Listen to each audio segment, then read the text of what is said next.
This is not a drill. I repeat, this is not a drill. Do not be afraid. We are now in control of what you hear. 1, 2, 3, testing. A journey to the far reaches of knowledge and the unknown. I can't believe I just saw that. From aliens to angels, conspiracies to cover-ups. One soul and preeminent power. From extraterrestrials to exposing the truth. I'll try to explain as much as I can. You're listening to Planet X. You're listening to Planet X. Planet X.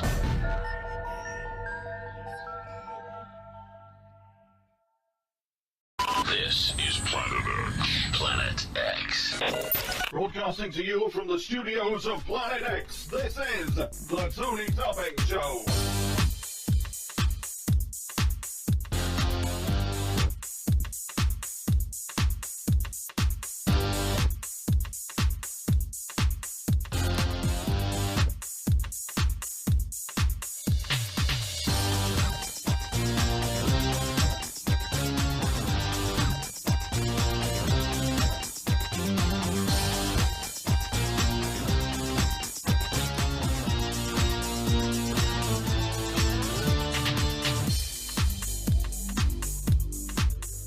The opinions of guests on the Tony Topping Show may not necessarily be the opinions of host Tony Topping or the Planet X radio network. Now, hunting the UFO mystery Adventures into the Unknown is an event that we've arranged for Saturday the 9th of November 2013, and it's between 1300 and 1800 hours. It's a one-day series of lectures, and it's presented by three of the UK's leading UFO researchers, writer and author Nigel Mortimer, broadcaster, myself, Tony Topping, and UFO experiencer Paula Green.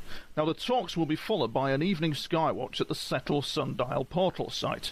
Refreshments and stores will be available, and the tables to rent are open to all at £10 each. The event will be held as follows at the St John's Church Hall, Settle, North Yorkshire, England, BD24 9JH. That's the St John's Church Hall, England, BD24 9JH.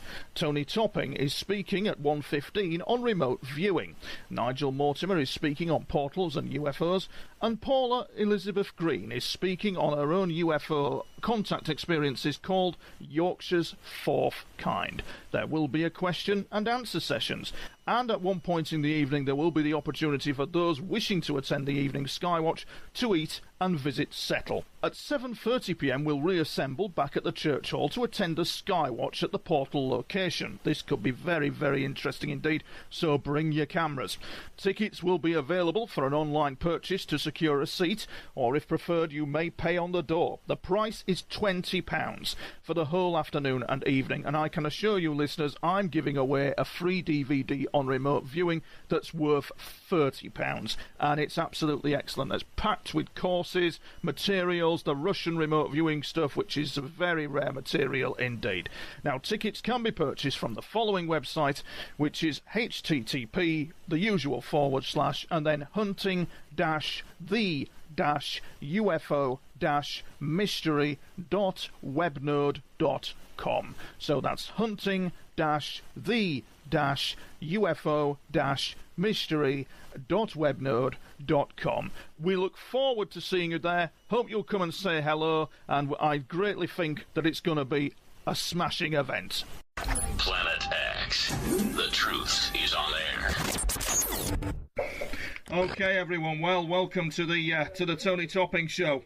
We're back again with special guest David Shayler, the former MI5 officer, who has been in the wilderness for a while, but he's back with us, and we've had some software shenanigans trying to set this up, but we've got there eventually. His tale is an extraordinary one. I've read various witless articles by various journalists that actually distract from the point he is trying to get on, or should I say trying to get over, which is a crucial one. So, David, good afternoon. Good afternoon. Hi there, Tony. Thank you. We got there eventually. Now, just for the listeners, can you tell us who you are? Because some listeners in the US may not be aware of you, that you are David Shayler. You are probably a real-life 007. Well, not quite a real-life 007, but I did work for the intelligence services as an intelligence officer for 5 years, and I saw many things going wrong, but at the end of those 5 years, I was briefed on an operation in which MI6 funded Al-Qaeda to carry out an assassination operation on Colonel Gaddafi, and that went wrong, killing innocent people, and I certainly didn't join the services to get involved in terrorism. I was there to try and stop terrorism. What is it like, David, then, to work for an agency like MI5? I mean, I went on the website and passed the entrance exam. Can anybody pass the entrance exam? Well, I got in. Exactly. Yeah, there's this mystique about it, isn't there? I suppose this intriguing mystery mystique about it. But what is it like really working for an agency of the state? Well, it's like anything else. They try to create a mystique about it, as various people have done with various professions over the years. I mean, there were people who used to have a very good record for delivering babies. They used to bring this contraption in. Everybody thought it was some kind of secret machine. But it turned out, years later, that all they were doing was using forceps.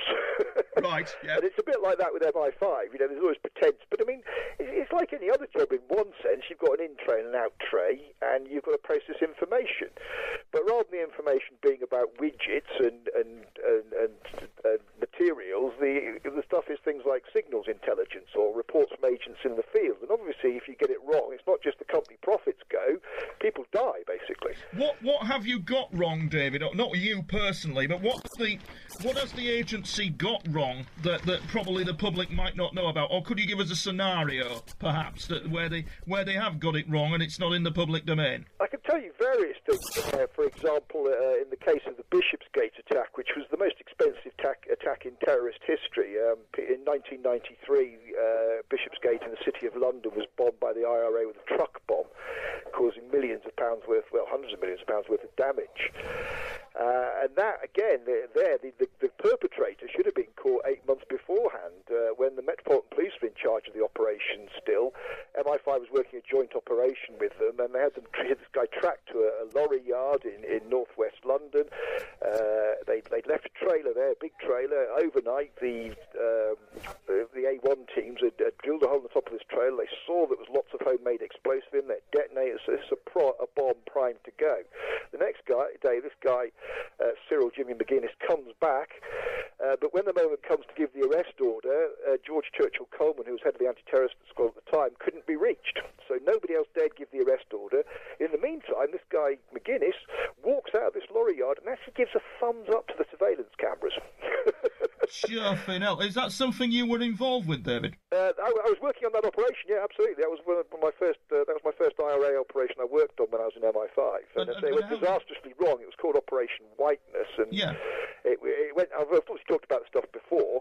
Now, the other problem was this guy, they didn't get him then, but then 8 months later, for the Bishopsgate attack, GCHQ picked up a communication between him and his director of operations in Northern Ireland, which indicated they were going to launch a spectacular that weekend, but GCHQ wouldn't let MI5 share that information with the police.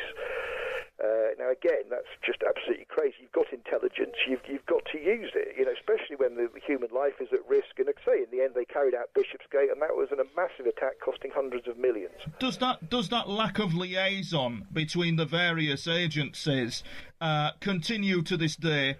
And does that cause, for example, when we did a BBC thing regarding 7/7, which was quite a nasty experience for me, it woke me up.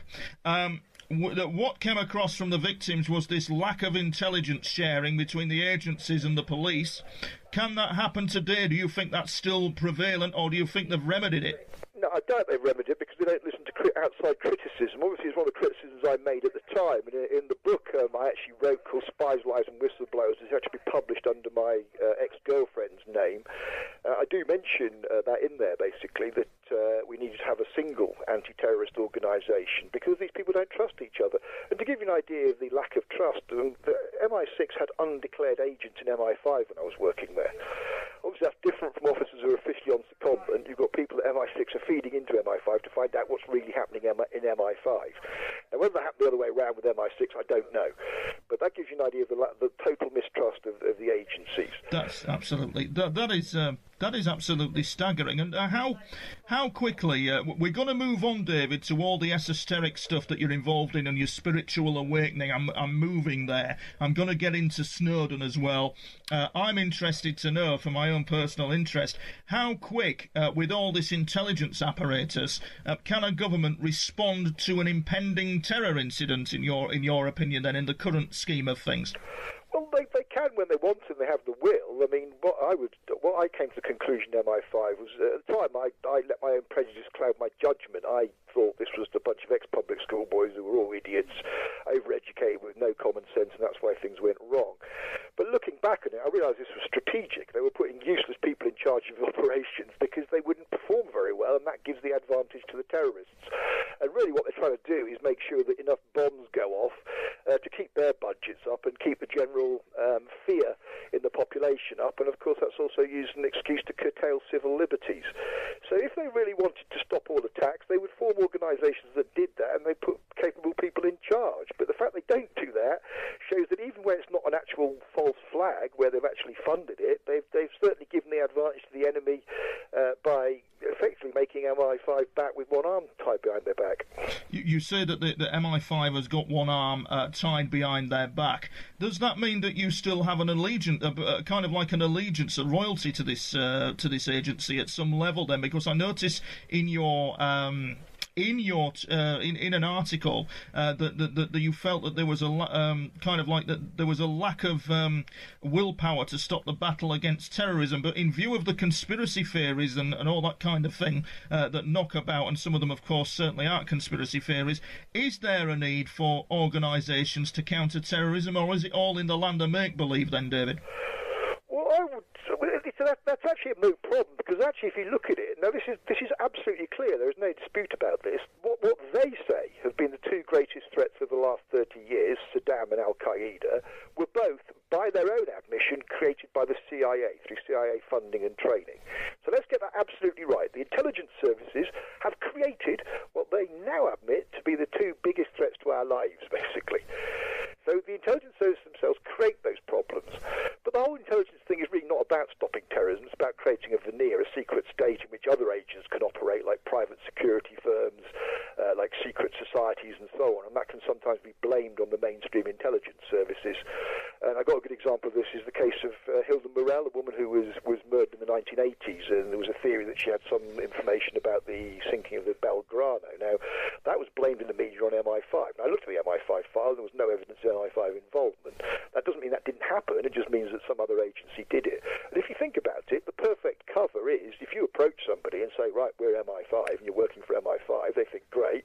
They then get caught. They say to the police, well, I was doing this for MI5. But then, of course, the police go to MI5, no record there. So that person looks like they're just making it up. And they then get put on trial and possibly convicted. But that is the perfect operation where you go to a false flag and recruit somebody pretending to be from another agency. Yeah.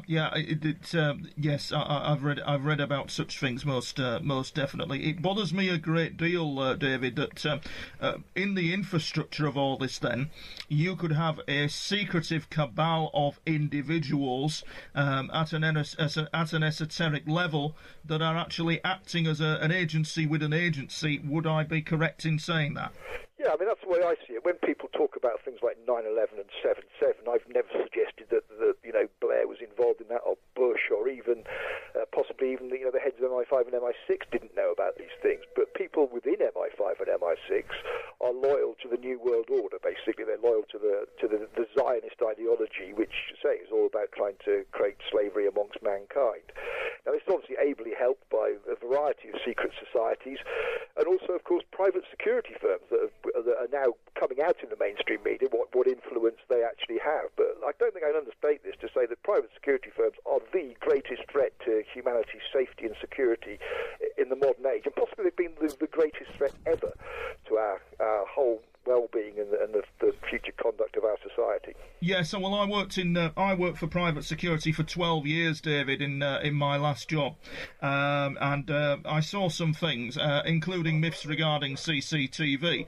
I think it would be controversial of me to say that in some cases, mainstream employers who employ people to watch CCTV cameras, it's unproductive for people to sit there watching them and protecting people when in fact they'd sooner have them answering phones. But that's actually another subject. What bothers me the most about all this, where I was leading to actually, and very true, private security firms only recently, ACPO put some spin in the media regarding drunk tanks, and it was clear spin, introducing private sector detention into the public domain. Did you see that at all? I'm not acquainted with that, but I certainly know that there's various books talking now where they've interviewed people in the mainstream military, and they've talked about how they're now sharing intelligence with these private contractors. Yeah. But these private contractors, there's no doubt with these people, they are not loyal to peace and civilization. They are loyal to making more money. So it's in their interest to, in fact, create more chaos, so there's more need for security, so they get more money. It's simple as indeed. The story was running, Dave, that it was drunk tanks, whereby if you're drunk on a night out, a private firm, this is the Association of Chief Police Officers introducing this to debate it, a private firm would detain you, and when you've sobered up from being drunk, you paid them money. Yeah, no, I did see that. Sorry, I thought you said drunk tax then, but drunk tanks. Yeah, no, I'm with you now. Yeah, no, I did see that. Yeah, and again, it's just an opportunity to make money. I mean, they're going to charge you £400 a night in the cells. It would be cheaper to put somebody in a five-star hotel. Yeah, it's a very sinister development, I think, with private sector and policing. It's a very serious development, and the BBC, BBC 5 Live did an excellent public relations job in kind of like promoting it. Likewise, I read an article this morning in the Independent about you, and I read an article with John Ronson. John Ronson wrote a very brief article on his blog, and the only thing he could come up with was I was the man who told David Shayler to fuck off. It might make a good TV series. I've never seen so many articles that seem to distract about what you're saying, David. It seems you seem to run the gauntlet of media ridicule. They seem to do a good job of that one. But you've talked, I'm sure the listeners would agree, some very common sense things. Moving me on now. Can I just say, I find it extremely flattering that they have to keep me out of the mainstream media, and that when they do get in, they've got to diss me like that, because, one, it shows the information I bring is very powerful, and secondly, it shows that I'm actually very good at communicating that information. You are, because I saw you at a UFO conference I was speaking at. I'm going to use the clip of you speaking about what happened to me. I'll give you basically your thoughts on Tony's talk. Oh, sorry? You basically just give your thoughts on Tony's talk. Well, I think he touched on some Tony touched on some very important points in his talk about secrecy, about how you try and campaign against secrecy, but in fact the politicians are not in the loop, and so they can't tell you the truth, and they can't get at the truth because of classification of documents and so on. And this is obviously a problem that's beguiled me as well. That in fact our democratic representatives don't know what goes on behind the scenes, and that's been a problem for Tony, and a problem for me, and a problem for many other protesters. Right, so probably you can relate to probably the government would do what Tony is stating. I think you've got to be careful when you say the government. I don't think, people like Tony Blair necessarily and Gordon Brown are doing this. I think it's people behind the government, what we call the shadow government. And this is a kind of sort of secret group of people who conspire together. Now, it's usually people from places like the Bank of England, the arms industry, the oil industry, and the secret societies, of course. And that's how the conspiracy works. Because you've got the Freemasons, you've got the lower grades of the foot soldiers, you can use them and manipulate them to stop, for example, people like Tony and me being heard. I don't know if Tony's had the experience that I've had where you've gone to do meetings, they've been cancelled at the last minute, or you've agreed to do articles which are then pulled at the last minute. That all happens, I believe, because of the network of the secret societies. Well, due to like the black ops that you mentioned, do you think such things are carried out, such as mind control? Absolutely, yeah. I mean, I've talked about black operations to which I'm a witness. That was MI6 funding Al-Qaeda. I've seen documentaries that show that the technology for mind control exists, and if it exists, they're bound to use it. I think obviously there are techniques for dealing with that kind of mind control, but nevertheless I believe it is a fact, and it explains, for example, the assassination or attempted assassination of Ronald Reagan by John Hinckley, and the assassination of John Lennon by that guy Chapman as well. That these appear to be people who had mental problems. They then use mind control on them, and if those guys turn around and say the CIA made me do it, they just say, well, look, they're mad, they've been in mental institutions. But I believe they actually got them to go out and carry out those assassinations, or act as patsies in those assassinations through mind control.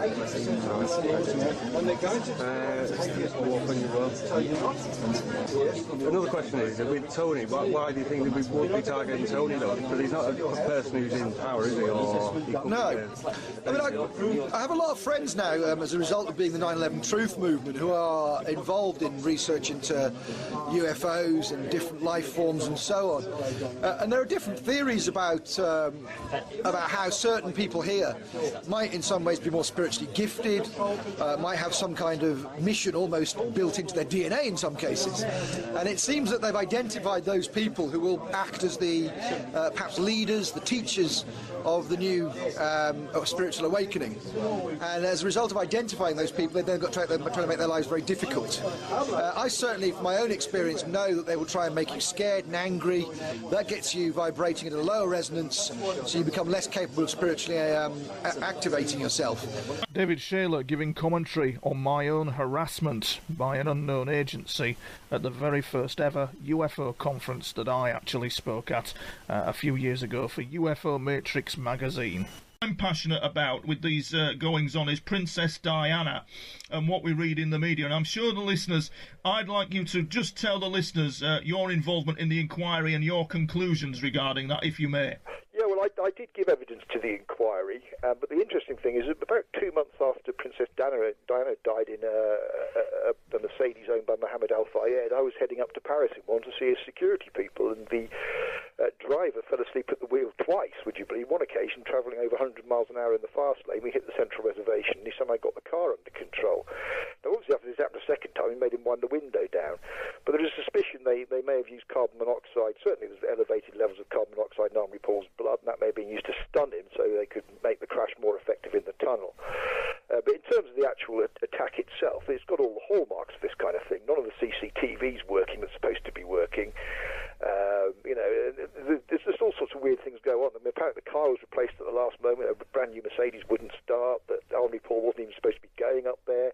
And I know Paris. I've gone to Mohammed Al Fayed's place in Paris, and I can tell you the route he was taking was, the most ridiculous route you could take. So there was something very, very weird going on. There was also payments into Henri Paul's bank accounts that showed he had a relationship with possibly several intelligence or private security firms.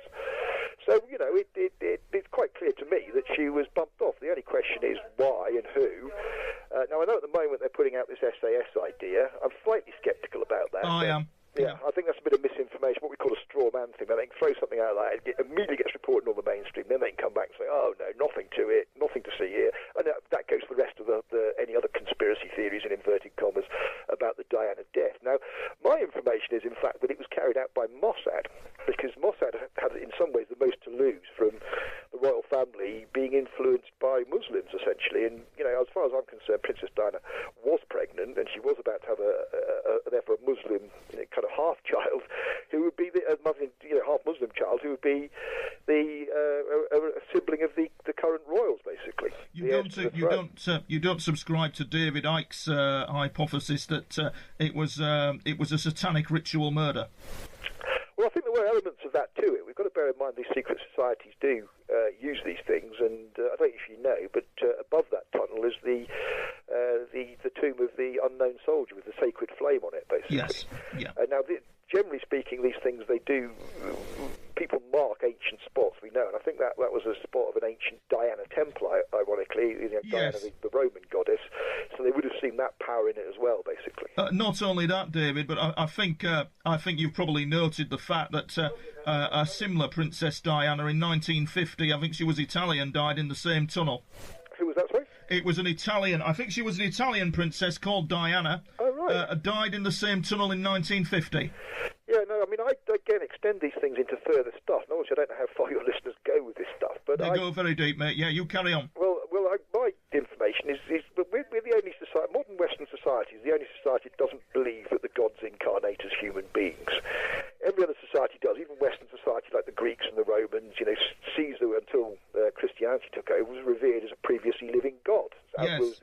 discipline, and so on. Yeah. And that is my information. There are these souls, higher souls, if you like, who've lived it, and through their experience, not given, by the universe, you've got to go out and earn it, but through the result of overcoming suffering and doing good things, are higher souls. And the dark side's job is to try and spot those higher souls and essentially kill them. Now, this also goes back into the prophecy about a chosen one as well. But generally speaking, the most famous story in the Bible is that Jesus Christ goes into the temple and he turns the tables on the moneylenders. Now, that to me, on one level, is a metaphorical story. Turning the tables on the moneylenders is turning the table literally. You become the judge rather than them. But anybody who's therefore tried to take control of the money supply or suggest more stable ways of controlling the money supply, for that reason, they immediately try and assassinate them. And it's not just Abraham Lincoln and JFK. It's other American presidents like William McKinley and James Garfield as well, if you look at your history.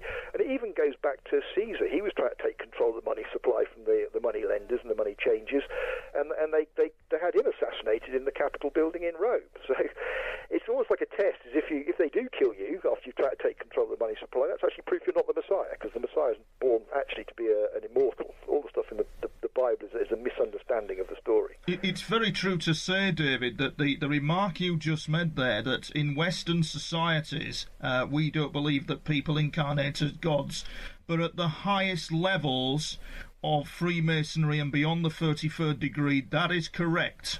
Yeah.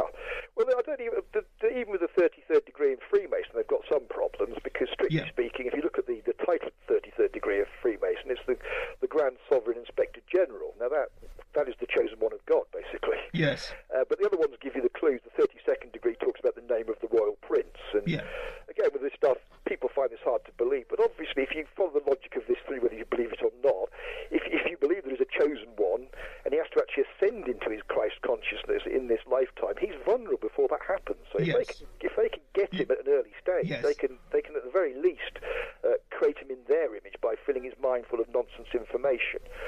So that's what they tried to do. They tried to spot a coming Christ and tried to bring him on side. Obviously, they failed to do that. Yeah, you've got a precise understanding, David, of what's going on. That's a very precise understanding of what is actually going on.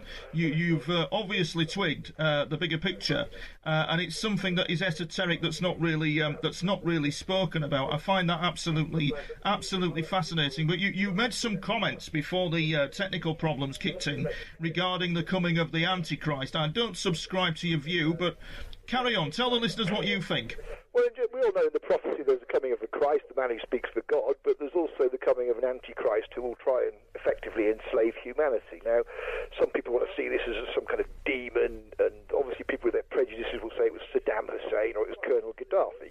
Let's just state now, Colonel Gaddafi and Saddam Hussein, by the standards of the region, were angels, basically. They were not violent men. They tried to run civil societies by the standards of the region. Obviously, by the standards of Europe, we would consider them to be tyrants. But there's no way those people were the Antichrist. And if you actually look at the old tales about the Antichrist, it's not a figure of absolute evil. It's actually a very charismatic figure, a charismatic psychopath type who essentially seduces humanity with his false charm and takes them down a road which they can't get out of, and then suddenly they realise they're enslaved. Now, as far as I'm concerned, there's only one person who fits that bill, and that is Tony Blair. And it is Tony Blair, not George Bush, because Bush wanted to go in anyway. But if Blair had said no in 2003, that operation would not have happened, and we wouldn't have the chaos we have on the planet. So Blair was the key to it. He is the one that's got the blood in his hands of the maiming and killing of many, many millions of people in the Middle East. And the fact that he can't see that, I mean, you could almost... I don't forgive him, because I was trying to offer him this information at the time. He didn't obviously want to take that information off me. But then you would think he would have learnt from the mistakes in Iraq and Afghanistan. The very fact he hasn't done that shows that he's a psychopath. He's incapable of understanding how his actions and decisions will affect other people. Either that, David, or he has succumbed to the will of the darker forces, which means his mind is completely, would be completely taken over in the context of what you're talking about. No, I've had people who, I don't do these kind of readings, but people who do readings who seem to have this ability to be able to see people's resonance and auras and so on, said that his kind of aura completely collapsed at about 2000 after a visit to the US. My belief is that they did something to him that made him prey to blackmail, essentially. And that's what we've got to understand about all this satanic ritual and child abuse and stuff like that. It's a process of what they call dirtying people up so they're then under control. And we had an example of this recently with Cyril Smith, where the head they do that? And you say, because once it's come out, he's no use to them anymore. But if it hasn't come out, he's blackmailable. He can be kept online if anything difficult happens or it looks like he's stepping out of line. Did you see in your early days in your career as in the security service, Dave? Did you see any of that coming up on radar at all, and you didn't probably notice? Did you see little hints, but you were so taken with what you were doing that you didn't see it? Do you get my drift? No, I've got to be clear about MI5. Is that on the whole, MI5 is like a police force, really. The stuff I did in MI5 was against the IRA, it was against Libya Lockerbie, and I'm very pleased I did that work. I stopped the work of violent men killing innocent people, basically. There's no problem with that. I saw some of the tip of the iceberg of these things with regard to how they can destroy people's characters. I mean, I thought that, MI6 would go up to a friend they used to know at college or university and give them information off the record. But actually, MI6 has a section called Information Operations, and it's their job to essentially plant up made-up stories in the papers to discredit what they see as the enemies of Britain, which is obviously their enemies. But you can be an enemy of MI6, but also be a friend of Britain. They don't quite understand that distinction, and how they recruited people in the media to put forward their arguments. And Dominic Lawson was an excellent example of this. He's editor of the Sunday Telegraph. They don't have to pay him because he's getting loads of free copy, basically. But in this case, he'd actually written an article about Colonel Gaddafi's son that I knew was wrong, so I blew the whistle on that, and there was an extraordinary confession that a story that was attributed to a British banking official, in fact, came from MI6, and that there was absolutely no evidence to support it. It's just absolutely... what fascinates me is what the media are saying and what you're saying on my radio show. And it fascinates me the spin of discrediting you and the contrast of it, David. It's fascinating. Now, something that I wanted to get into with you was your opinion on Edward Snowden. And can you educate me on this issue? Was it a witless task that he did, in that he exposed the information, but then the Russians took him, and the Russians would use that information to actually discredit other intelligence agencies and the National Security Agency? Am I correct or am I wrong? Yeah, that's the broad thing of it. I mean, I think that he didn't. I don't think he intended to go to Russia in the first place. Obviously, he went to Hong Kong first. Yeah. And obviously that information will now be used to discredit the intelligence services, but it's used to discredit them because they've been committing crimes. It's not like he's saying that this information is showing they're doing a bloody good job at stopping terrorism. It's showing quite the contrary. It's showing that actually they're carrying out all sorts of unlawful interceptions. Yes. What people don't realise, they've got access to things like bank account information. They can pick up that when things are money's transferred across wires and so on. So people like Bradley or Chelsea Manning, as she now is, and Edward Snowden, in my mind, are heroes. Now, I do see some stuff dissing these people on the internet, but again, that comes from people who really either working for the other side consciously or are just too stupid to realise what's really going on and seeing the importance of what someone like Ed Snowden can do. And rather, I've got to say, these activists, they're just jealous. They're jealous of other people who've got a higher profile than them. They're these kind of people who believe, it's all about hard work. I've been in activism 20 years. Suddenly this guy's come along this Bristol where you speak to millions of people, and I'm still, holding meetings where 10 people turn up in a smoky back room of a pub. So it's a kind of element of jealousy on the part of activists to attack whistleblowers who should know better, really. But no, these people are heroes. There's no two ways about it. If you apply common law, it's quite simple. Bradley Manning has been revealing information about how, people have been tortured in Guantanamo, innocent civilians, or the Iranians were keeping people in prison without trial and torturing them. Everybody in the West would be like, this is absolutely appalling. But I would say it doesn't matter who's doing it. It's the action itself which is evil, basically. So if the US and the UK are involved in those things, those people are per se evil. They get no immunity. They may get immunity under prosecution in legislation, but not under the actual law. There's a difference between law and legislation, which I don't know if you want me to elaborate on. Yeah, carry on for the listeners, David. Please carry on. Yeah, well, this is where I come in with my sort of Jesus hat on, and this is one of my claims to be uniquely Jesus, is that I've understood the law. The law says love your neighbour as you love yourself, which means that in law you have a duty not to cause harm, loss or injury to another human being. But corporations have absolutely no rights under that law because they don't have souls and free will. In fact, we look at corporations, whether they're financial corporations or pressure groups like trade unions, they act like psychopaths. They gather stuff for themselves. They gather as many members as they can, and they work in the interests of those members. They don't have the compassion that a human being has to say, well, hang on, I won't hit somebody because I don't want to be hit. They behave like psychopaths. They hit people because they can't understand that actually it's really nasty to be hit because you don't want to be hit yourself. But what's the key I've researched, which people have missed, there's been a lot of misinformation about things like free man on the land and what is the common law and that kind of thing. I advise people look at my research because it gets to the nub of the thing. And that is that in their system of legislation, the common law is recognised as a higher law everywhere you look if you know where to look for it. So they can't argue with it because it's actually written in their system. You can show them in their system, look, the common law is a higher law. I'm not bound by your legislation. That's just rules. What I'm going to be bound by is my duty of care to my fellow man. And if I do cause somebody harm, loss or injury, I'll pay compensation and make that good. That's what law's all about, restoring parity. And we've had tremendous problems with legislation. I mean, this is the thing about, I don't understand why people think governments are protecting them in this day and age. I mean, most of the problems in the world are caused at the moment by the prohibition of cannabis stroke hemp, which is the same plant.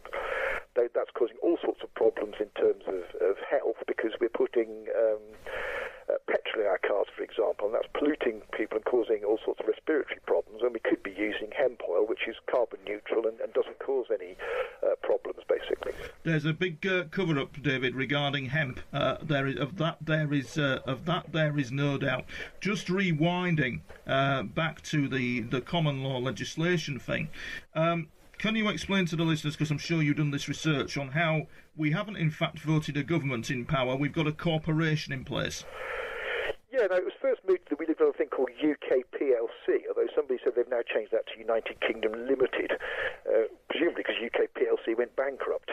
Yeah. But it's not just the country, all the police areas and the MPs are all corporations that are traded on some kind of exchange, which is, again, it's just mind-blowing that can happen.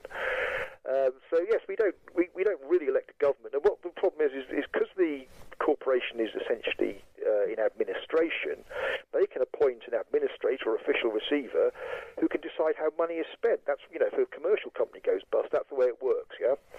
But obviously they can do that with the government, and any policy the government wants to put into place needs money to fund it. So essentially you've got somebody behind the government saying, no, you can't have money for that, yes, you can have money for this.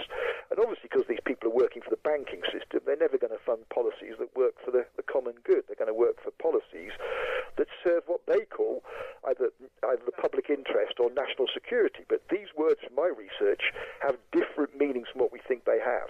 When they talk about preserving the national interest, they're talking about the ability to pay the interest on the national debt. Similarly, when they're talking about protecting national security, they're talking about security in the sense of collateral for a loan.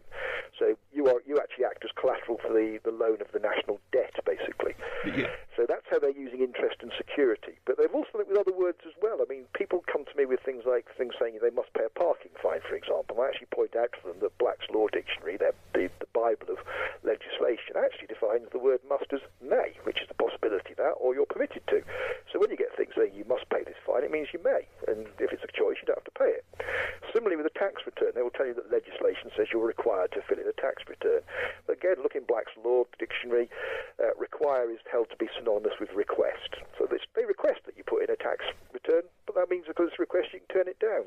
Similarly with a summons to court, to summons means to request. So if you get a thing summonsing you to court, you can just say, well, I'm not bothered about going, so I'm not going to go. It's my choice. It does go a bit. Have you applied in your situation? Have you applied any of the common law things then, David, as a free man on the land? Have you applied any of those rules to your situation? Could you give an example? Yeah, no, I've done it with things to varying degrees of success. Partly because obviously they can break the law and they have their goons who are, going to drag you off or whatever. But that doesn't mean to say the law's not wrong. Certainly it's slowed them down. And in all the cases I've done, what I've learned actually is it's better not to go to court. It's better just to send them an affidavit saying, asking them to prove they have jurisdiction over you is better than going to court. Because what they will argue is that because you've turned up in court, you're turning up for summary judgment. You've consented to summary judgment. That's absolute nonsense, and there's maxims of law to refute that. But nevertheless, that's what they will argue. And I've had all sorts of things where I've asked. But what I do know is once you ask a judge whether he's under oath, he becomes very upset. I've had various cases of this. As soon as you ask them if they're under oath, because then they're under common law, and they're not protected by Babylon, essentially. They are under common law. You can sue a judge for failing to do justice, whereas obviously you can't do that in their system. They can make any ruling they like, and they're not held accountable for it. Yes. Where do you, in your I'm sure you would agree with me on this one. Where do you see the future of this country going? Do you think we're going to have police and riots on the streets? Is that where we're heading for in Britain at the moment, do you think? Well, I mean, one of the things I've learnt in this game is, even who I am, is not to try and predict the future. That's the gift of God to tell us that. And at the moment, what I'm saying to people, in the long term, things are changing for the better. I have absolutely no doubt that the end of 2012 did signal that age of change. It had been going on for a few years before that. The whole shape of creation has changed, and because we're fractals of creation, we are changing. So we're going to live in more and more love, basically, and have less adherence to group consciousness and mob mentality.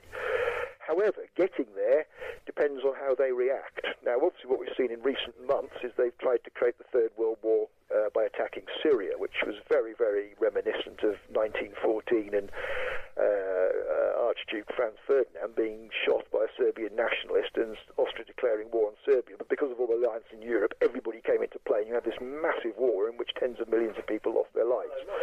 Obviously, once they create that war, they can then lock people like me up without trial much more easily.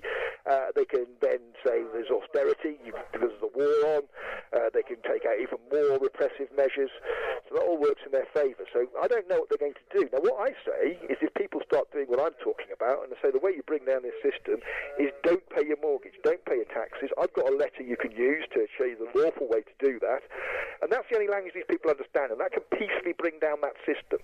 Because what they're trying to do all the time is provoke things like race wars and so on. We've seen recently, once again, at the Navy Yard in Washington, a black man who appears to be subject to some kind of mind control has carried out a mass killing. That's to try and create racial conflict in the US. And that's not the first case. We've had another case in the US, a case called Trayvon Martin as well, who was a subject to an attack, but his murderer, the guy who killed him, was acquitted.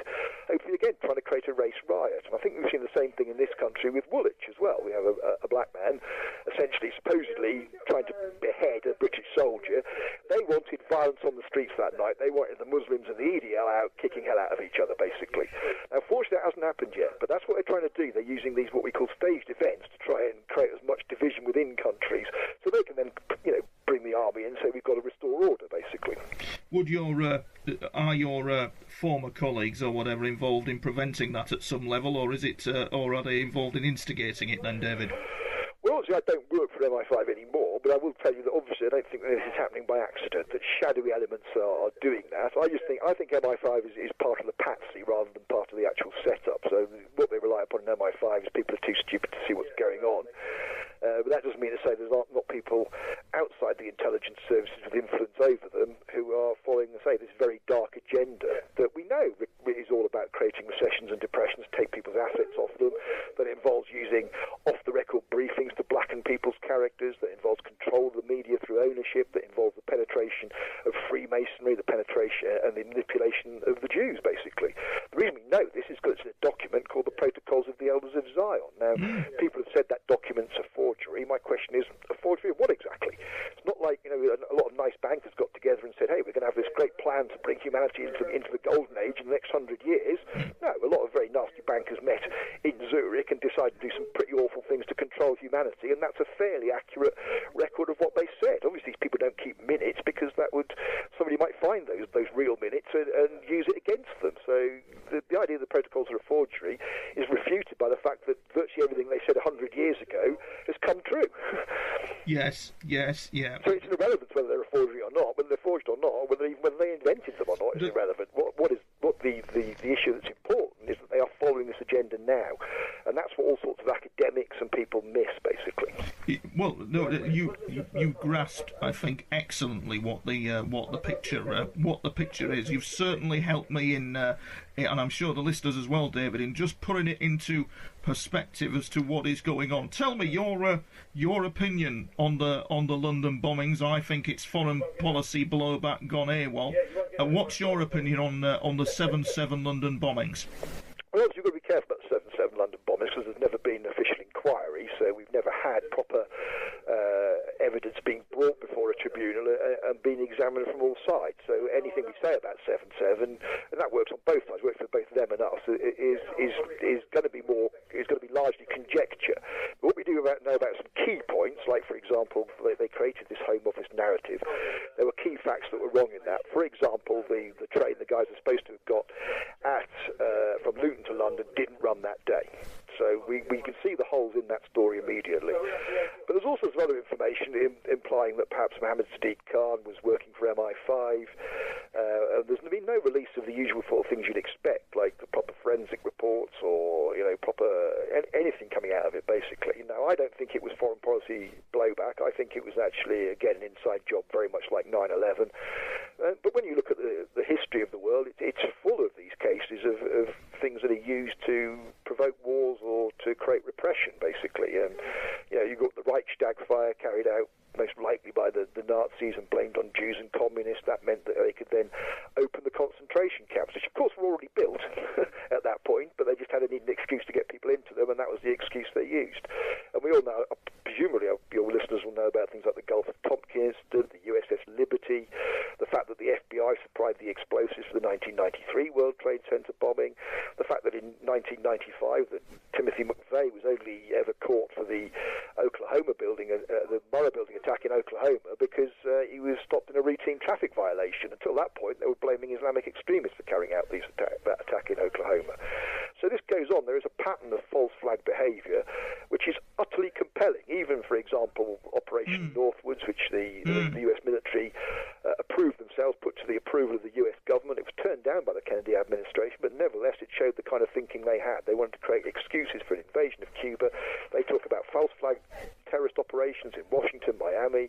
They even talk about using a plane that will be flown remotely that will blow itself up over Cuba as if it's been attacked by a Cuban fighter jet. And they planned also to have mock funerals as well. That's all in that document.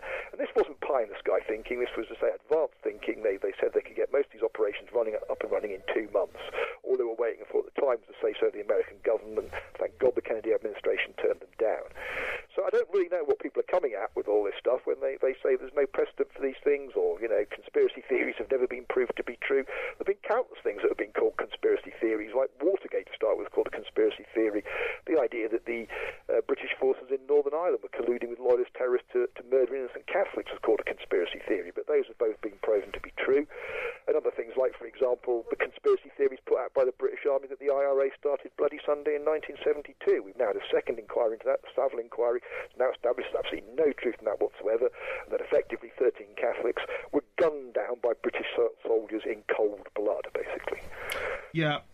It's certainly. I did a BBC programme on it, David. It was on the 7/7, and it was a roller coaster ride of imbalanced editorial and so on and so forth. It certainly got me for a split second in the wrong space at the wrong time with everything. Having myself been harassed by an element of the intelligence services and followed, there is something very sinister and unaccountable at work in our society. I think you've done a first-class job, for me anyway, and I'm sure the listeners, in just putting things into perspective, because sometimes the accepted view on things creeps up on you. And what I'm also fascinated about is what you told me, that you have had UFO experiences. I'm fascinated. Tell us more. Yeah, when I say UFO, I'm using it literally. What I saw in the sky were unidentified flying objects. Yeah. And the reason people don't see many of these things, they tend to live outside. But due to my financial circumstances, I've been living on eco projects for most of the last 4 years. So I spent a lot of time outside looking at the skies.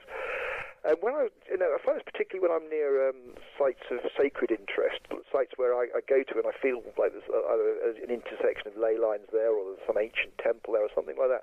Around those sites, you seem to see a lot of lights moving around in the sky, and some very clear things that clearly through the sort of pattern of meandering across the sky, they're not satellites, they're not moving on one orbit, they're moving in different directions. I've seen bright lights shoot across the sky. I've seen this triangular formation of orange glowing lights. And I've even seen a singular light that almost looked like it was like a hole to another universe. It was this very bright orange light just hovering in the air. And again, there's no explanation for any of these other things. I'm not the sort of person who's easily led. I know what I saw. Now, obviously, I don't think these things are alien craft as such. Basically, I have a different theory on some of the extraterrestrial stuff from other people. A lot of people around at the moment think the aliens are going to save us, or the aliens are bringing us technology, but I firmly believe that the alien race has died out. That's not to say they weren't responsible for bringing the DNA here in the first place. And it's either Watson or Crick, one of the discoverers of DNA, I can't remember which one, he postulates the idea that the only way DNA could have got to this planet safely enough to then be able to evolve was in a spaceship. He says that, and he's the man who, discovered the double helix. He's not some guy in his bedroom, tapping away at conspiracy theory sites. This man's an established scientist.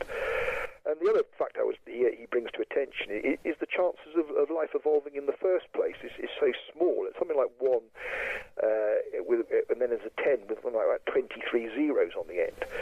So even if you did allow for the fact there's 200 billion galaxies, each with 200 billion stars, you're still not within those parameters, if you see what I mean. The likelihood of life evolving in the universe is extremely, extremely remote, even taking into account the billions of galaxies and stars within them. So I would argue that life has evolved in this locality of the universe. It hasn't come from elsewhere, but it did originally start on another planet. And people who, again, will know their science will know we have an asteroid belt at the point where there should be a planet. The planets actually have a geometric progression from the Sun, and where there should be a planet between Mars and Jupiter, there's an asteroid belt of something that looks like it's been destroyed, basically. Now, again, my information here, and this is borne out by certain ancient texts, is that planet was hit either by something that was prepared by the intelligent species of the day, some kind of laser beam or something, or using harnessing the power of the sun, it effectively split that planet in two, and that caused loads of debris as well. But the two bits of that planet were then drawn into the Earth's orbit and became Venus and the Earth. The reason that people didn't die out was because they realised this was happening, and they got off Tiamat and went to Mars, I believe.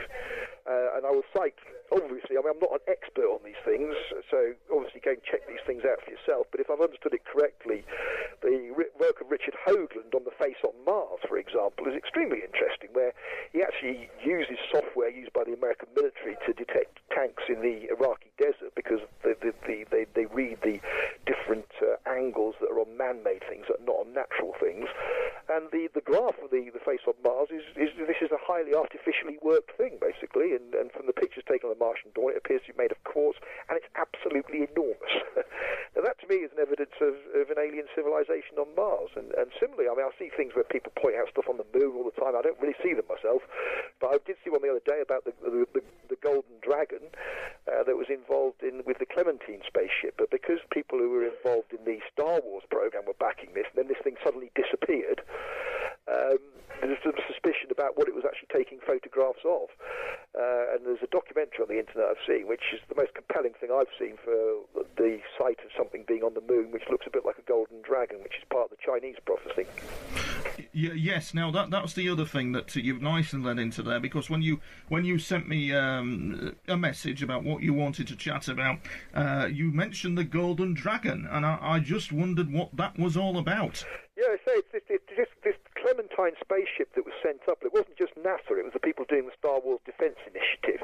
It was supposed to take lots of photographs of the moon. Now, it did send some, if I've got this correct, it did send some photographs back. But as ever with these things, you see them, one of them looks like it's been smudged by somebody. Now, this isn't a single problem on a photograph failing to digitize properly, because it's a composite of several photographs.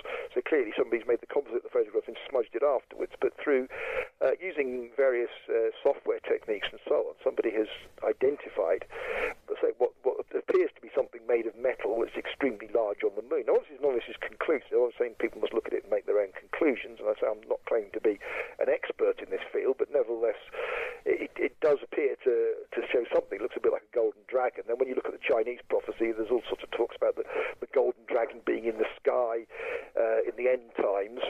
So it may be the discovery of this golden dragon on the moon is the fulfillment of that aspect of the prophecy. It's very interesting because there's an ancient text, David, isn't there, regarding China doing space travel in year dot. A very ancient Chinese text, and I've forgotten the name of it for the life of me. But it's a very ancient text to say that an element, a Chinese scientist way back in a certain dynasty developed space travel, and of course the India actually did it as well. I'm interested, just going back, the media seems to be picking up on the Davidite kind of scenario of being the Messiah and all that kind of thing. Yeah. Can you tell the listeners from the horse's mouth what that is all about? Yeah, well, firstly I will say to people that I'm not making this up. As far as I'm concerned, I am Jesus Christ, who's also known as the chosen one of God, the Mahdi. His coming is predicted in Buddhism, by the Hopi Indians, by the Eskimos. So this is not some Judeo-Christian concept. It's just that we use the name Jesus Christ for that chosen one. We'll say as if you were in Islam, you call me the 12th Imam or the Mahdi. Now the reason I've come to that conclusion, which obviously at one point was a surprise to me, as much surprise to me as anyone else, was through essentially my suffering. I was very much in the sort of liberal, rational, atheist mindset. But as a result of them trying to kill me on several occasions, and obviously when you're an atheist and people are trying to kill you, that really does scare you to your very foundations, because you don't believe there's an afterlife. You believe if you die on that day, that's it forever. So obviously that had played an enormous problem in terms of my psychology. I'm glad though that something made me stand up to them, and I know what that was. It was the essentially feeling that if I hadn't done as much as I could to try and stop this evil, and it happened, I would be somehow responsible. So that's why, even though they were trying to kill me, I kept speaking my truth as much as I could, or as much as they would let me. Now, I uniquely, as Christ claims, don't claim to be a reincarnation of Jesus Christ. There's no Messiah comes 2,000 years ago. That's the books that are released to humanity, the four Gospels, are books of prophecy, not books of history. That's why they're so wildly different in their detail. And if the Messiah had come 2,000 years ago, we're now living in an age of peace and love, and that clearly hasn't happened over the last 2,000 years. In fact, we've seen the opposite, some of the most barbaric thing that mankind has done to each other. And the other thing I say was about my understanding of the law as well. A lot of these spiritual types will talk in wafty terms about love and all this kind of thing, but I'm telling you, love is the only law in the universe. The law has no exceptions. Rules, like legislation, have exceptions. Law of love works everywhere, basically. And I've shown people, how that exists within their law, crucially as well, and how it all comes originally from the Bible, from the line where Jesus Christ says, I give you two commandments: love God and love your neighbour as you love yourself. On these two commandments hang all of the law and the prophets. Are they the commandments given to Moses, David? No. Well, this is the funny thing. Well, they are given to Moses, but people don't think they are. The funny thing is that the Hebrew Bible, the Torah, never talks about 10 commandments. People have put that in as headings in the English Bible, and they've translated it in the English Bible as commandments, but it never says that in the Hebrew. They are the first 10 rules in a list of 696 rules, some of which are so mad you wouldn't believe, basically. So they are, nevertheless, 10 good rules, but they're not commandments. The reason we know they're not commandments is because the Bible shows us that priests on the day of the Sabbath are allowed to break the Sabbath rules. So clearly that's not a law, because it's got exceptions. It's a rule. So these are not commandments at all. Nevertheless, the commandments are in the Old Testament. When the Jews say that the Torah contains the whole of the law, it does. And the whole of the law under the Mosaic covenant is to love your neighbour as you love yourself. That line is in there, so therefore it contains the whole of the law. All the rest of it's nonsense. Anybody will agree that anything that comes below a command, an instruction that countermands a command, is not a valid instruction. So people will tell you, the Bible says you can keep slaves, the Bible says you can oppress women, and all these kind of things. But it doesn't, because it actually commands you to love, which stops you from doing all of those things. It stops you from being prejudiced, it stops you from exploiting people, and everything else. So, again, this is where my understanding comes in that other people haven't had. And I do urge people to look at the Third and Final Testament. You've got the Old Testament, the New Testament, and now the Third and Final Testament, the Testament of Christ, and that gives you a different intake, a different understanding of those 10 inverted commas commandments.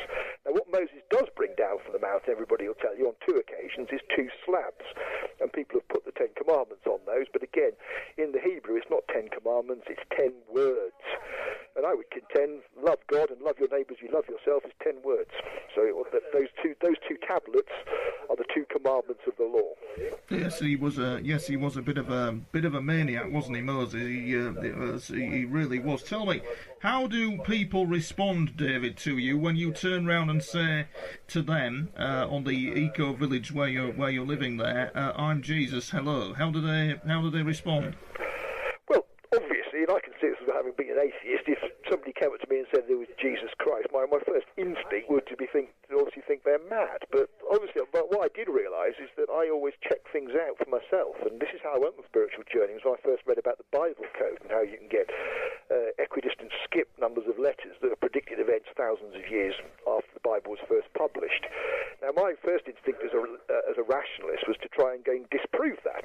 I could see this has all been done, so I did the research into the probabilities and so on, and it didn't sit with my idea that there's only these 4 dimensions here. It showed there's something beyond that. I didn't like that idea. I tried to disprove it, but the more I read about it, the more I realised I couldn't. I had to come to the conclusion that somehow the conclusions of both the scientists and the people who read this thing were correct, that this was created by a higher intelligence than man. That's what you can say at the very least.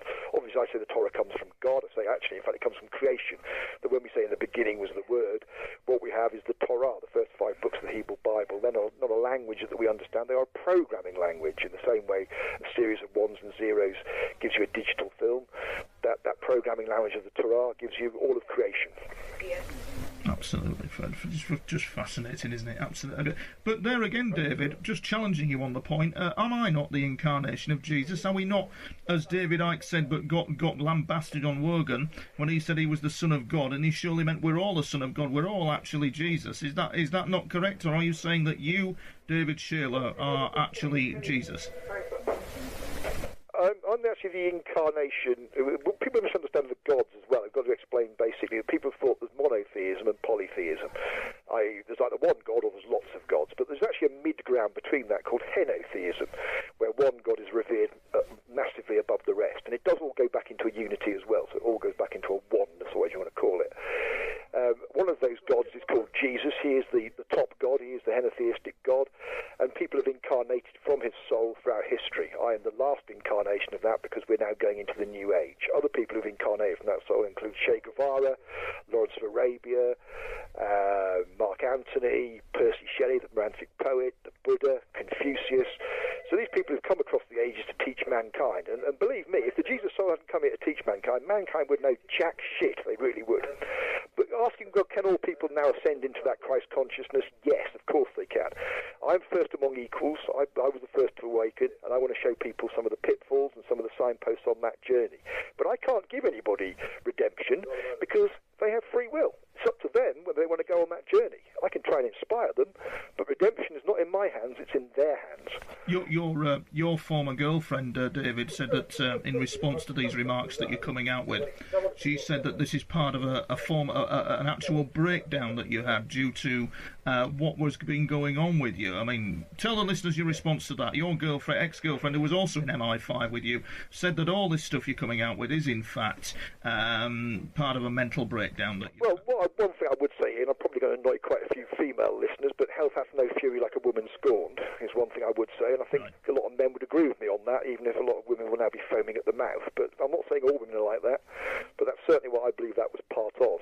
When she made that statement, we weren't even going out. She hadn't seen me for months. She only seen me on one occasion. Obviously, after this had happened, I'd gone to see her to explain to her, look, this has happened. It sounds crazy, but look, here I am. I'm perfectly sane. I can explain this with reference to biblical text. This is the other thing I have uniquely in my claim, is texts that are associated with the name of the Messiah for many hundreds, if not thousands of years before my birth, have my name in.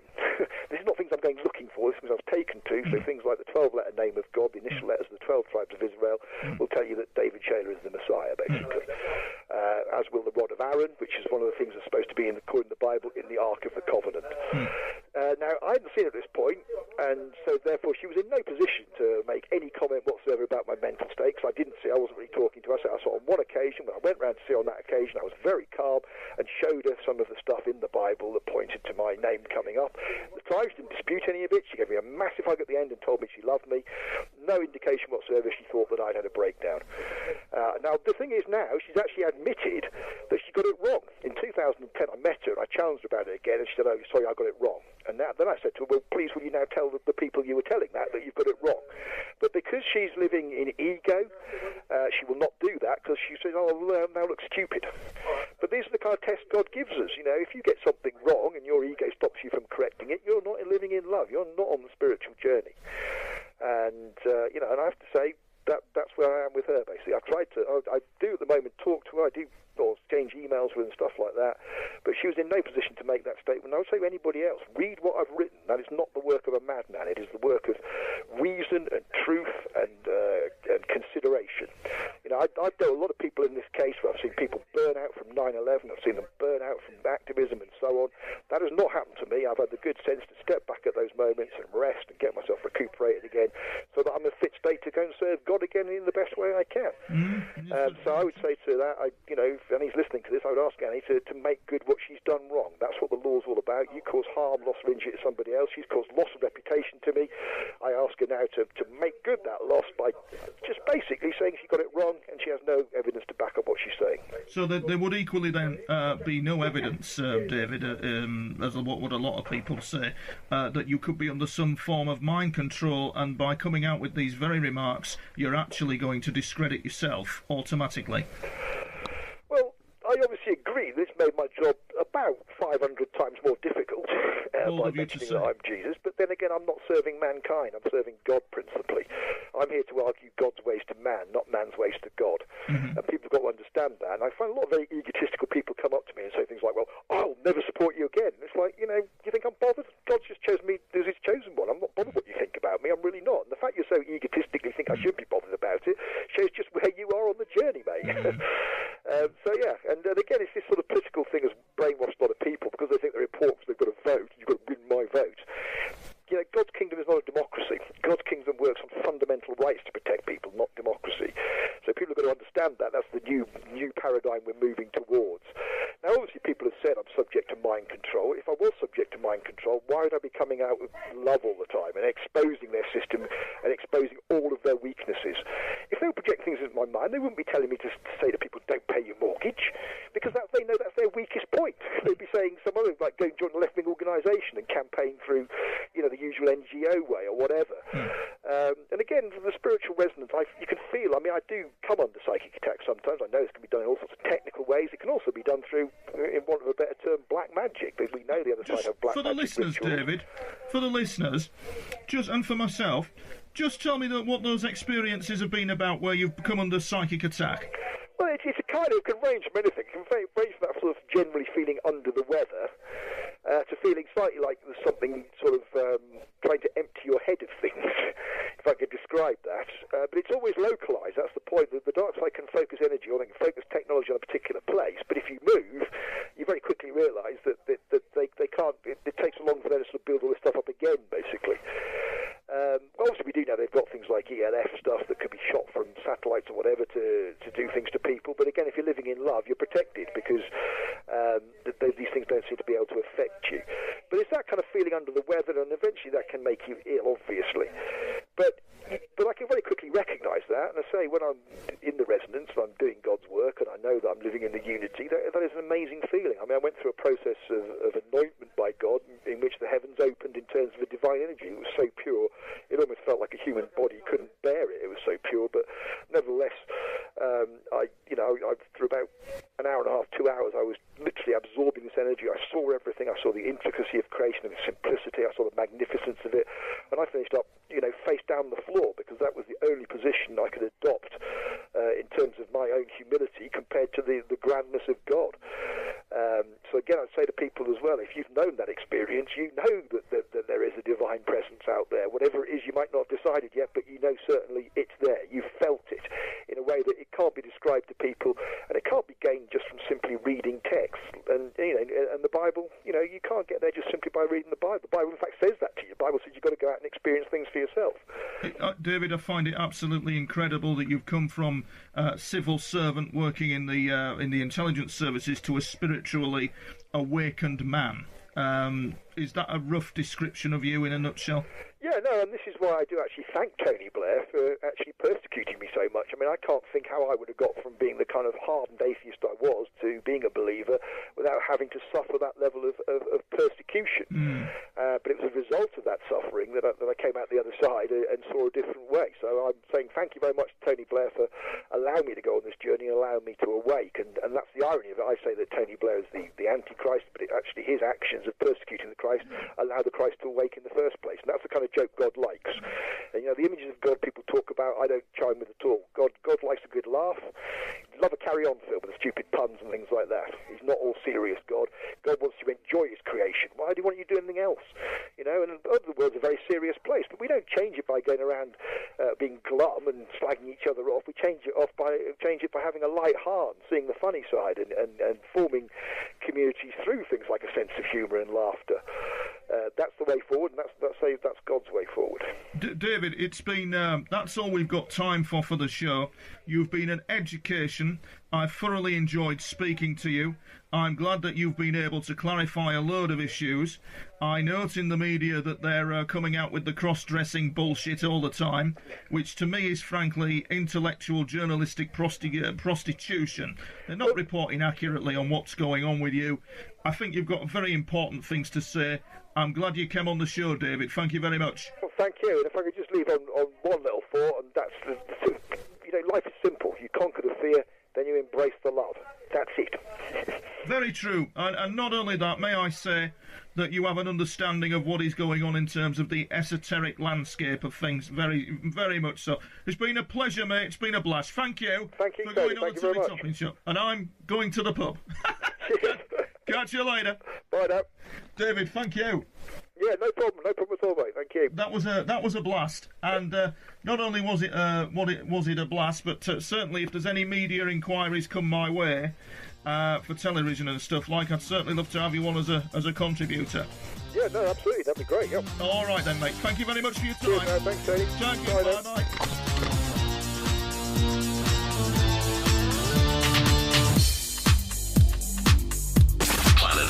Online on your mobile. Now, hunting the UFO mystery Adventures into the Unknown is an event that we've arranged for Saturday the 9th of November 2013, and it's between 1300 and 1800 hours. It's a one-day series of lectures, and it's presented by three of the UK's leading UFO researchers, writer and author Nigel Mortimer, broadcaster, myself, Tony Topping, and UFO experiencer Paula Green. Now, the talks will be followed by an evening skywatch at the Settle Sundial portal site. Refreshments and stores will be available, and the tables to rent are open to all at £10 each. The event will be held as follows at the St John's Church Hall, Settle, North Yorkshire, England, BD24 9JH. That's the St John's Church Hall, England, BD24 9JH. Tony Topping is speaking at 1:15 on remote viewing. Nigel Mortimer is speaking on portals and UFOs, and Paula Elizabeth Green is speaking on her own UFO contact experiences called Yorkshire's Fourth Kind. There will be a question and answer sessions, and at one point in the evening there will be the opportunity for those wishing to attend the evening skywatch to eat and visit Settle. At 7:30 p.m. we'll reassemble back at the church hall to attend a skywatch at the portal location. This could be very, very interesting indeed, so bring your cameras. Tickets will be available for an online purchase to secure a seat, or if preferred you may pay on the door. The price is £20 for the whole afternoon and evening, and I can assure you listeners I'm giving away a free DVD on remote viewing that's worth £30, and it's absolutely excellent. It's packed with courses, materials, the Russian remote viewing stuff, which is very rare material indeed. Now, tickets can be purchased from the following website, which is http, the usual / and then hunting-the-UFO-mystery.webnode.com. So that's hunting-the-UFO-mystery.webnode.com. We look forward to seeing you there. Hope you'll come and say hello, and I greatly think that it's going to be a smashing event. You're listening to Planet X. Planet X, the biggest paranormal show. What came across from the victims was this lack of intelligence sharing between the agencies and the police. Can that happen today? Do you think that's still prevalent, or do you think they've remedied it? No, I doubt they've remedied it because they don't listen to outside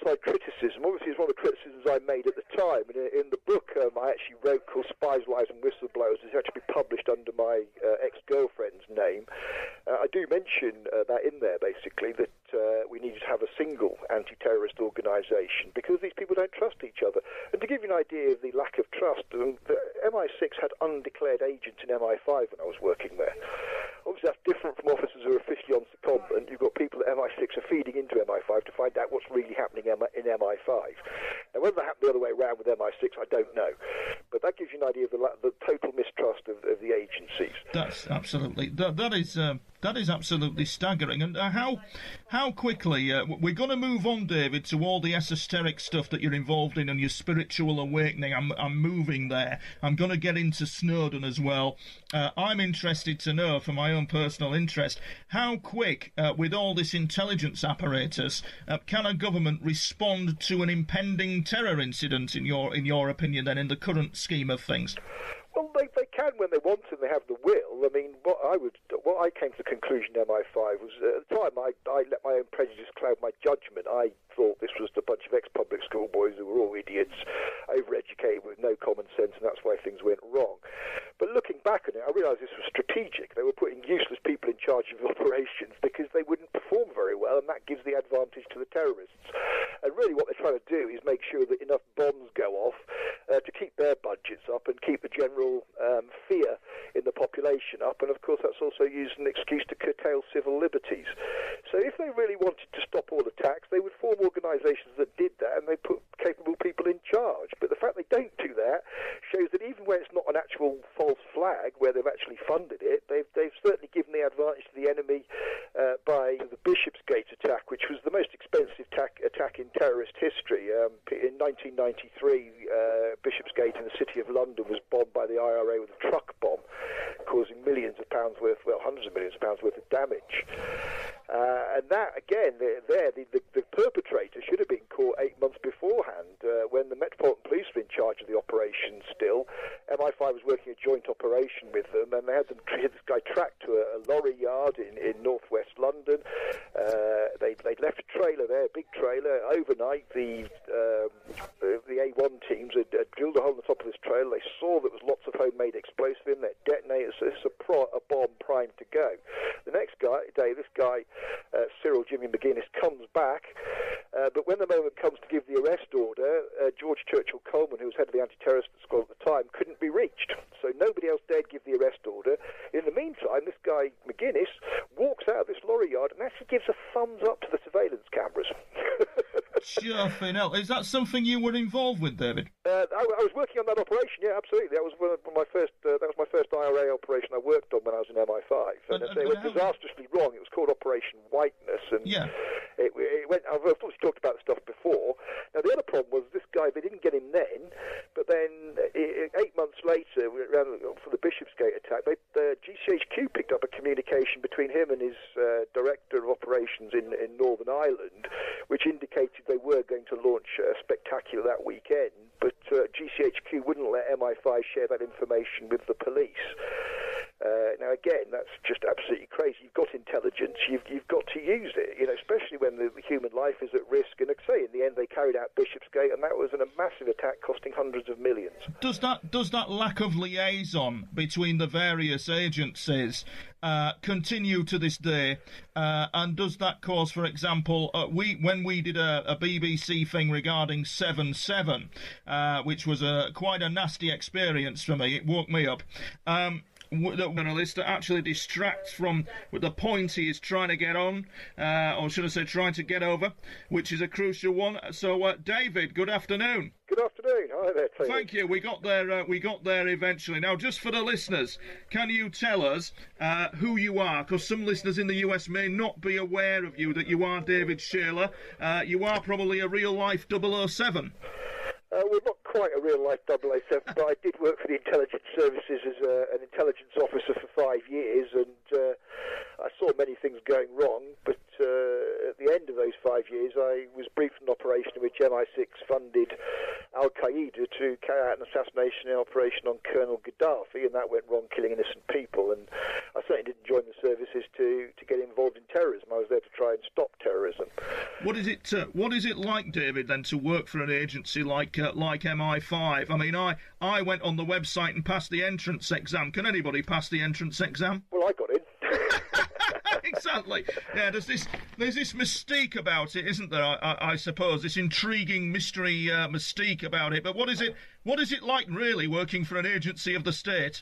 Well, it's like anything else. They try to create a mystique about it, as various people have done with various professions over the years. I mean, there were people who used to have a very good record for delivering babies. They used to bring this contraption in. Everybody thought it was some kind of secret machine. But it turned out years later that all they were doing was using forceps. Right, yeah. And it's a bit like that with MI5. You know, there's always pretense. But, I mean, it's like any other job in one sense. You've got an in tray and an out tray, and you've got to process information. But rather than the information being about widgets and materials, the stuff is things like signals intelligence or reports from agents in the field. And obviously, if you get it wrong, it's not just the company profits go, people die, basically. What have you got wrong, David? Not you personally, but what has the agency got wrong that probably the public might not know about? Or could you give us a scenario, perhaps, where they have got it wrong and it's not in the public domain? I can tell you various things. For example, in the case... Be held as follows at the St John's Church Hall, Settle, North Yorkshire, England, BD 24 9JH. That's the St John's Church Hall, England, BD 24 9JH. Tony Topping is speaking at 1:15 on remote viewing. Nigel Mortimer is speaking on portals and UFOs, and Paula Elizabeth Green is speaking on her own UFO contact experiences called Yorkshire's Fourth Kind. There will be a question and answer sessions, and at one point in the evening there will be the opportunity for those wishing to attend the evening Skywatch to eat and visit Settle. At 7:30 p.m. we'll reassemble back at the church hall to attend a Skywatch at the portal location. This could be very, very interesting indeed, so bring your cameras. Tickets will be available for an online purchase to secure a seat, or if preferred you may pay on the door. The price is £20 for the whole afternoon and evening, and I can assure you listeners I'm giving away a free DVD on remote viewing that's worth £30, and it's absolutely excellent. It's packed with courses, materials, the Russian remote viewing stuff, which is a very rare material indeed.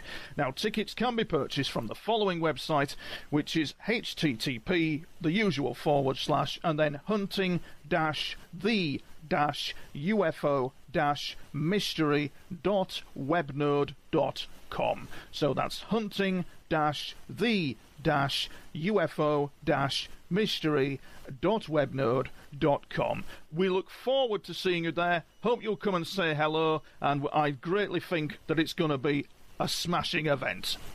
Planet X. The truth is on air. Okay, everyone. Well, welcome to the Tony Topping Show. We're back again with special guest David Shayler, the former MI5 officer, who has been in the wilderness for a while, but he's back with us, and we've had some software shenanigans trying to set this up, but we've got there eventually. His tale is an extraordinary one. I've read various witless articles by various journalists. This is not a drill. I repeat, this is not a drill. Do not be afraid. We are now in control of what you hear. 1, 2, 3, testing. A journey to the far reaches of knowledge and the unknown. I can't believe I just saw that. From aliens to angels, conspiracies to cover-ups. One soul and preeminent power. From extraterrestrials to exposing the truth. I'll try to explain as much as I can. You're listening to Planet X. You're listening to Planet X. Planet X.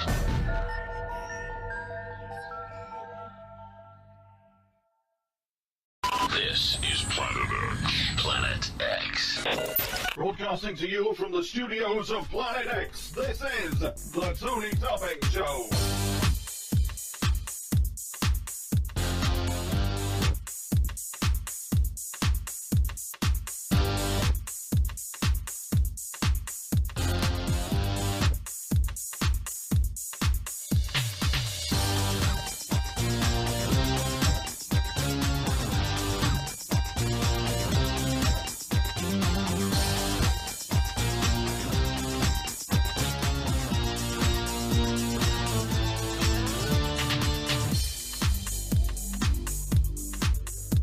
The opinions of guests on the Tony Topping Show may not necessarily be the opinions of host Tony Topping or the Planet X radio network. Now, hunting the UFO mystery Adventures into the Unknown is an event that we've arranged for Saturday the 9th of November 2013, and it's between 1300 and 1800 hours. It's a one-day series of lectures, and it's presented by three of the UK's leading UFO researchers, writer and author Nigel Mortimer, broadcaster, myself, Tony Topping, and UFO experiencer Paula Green.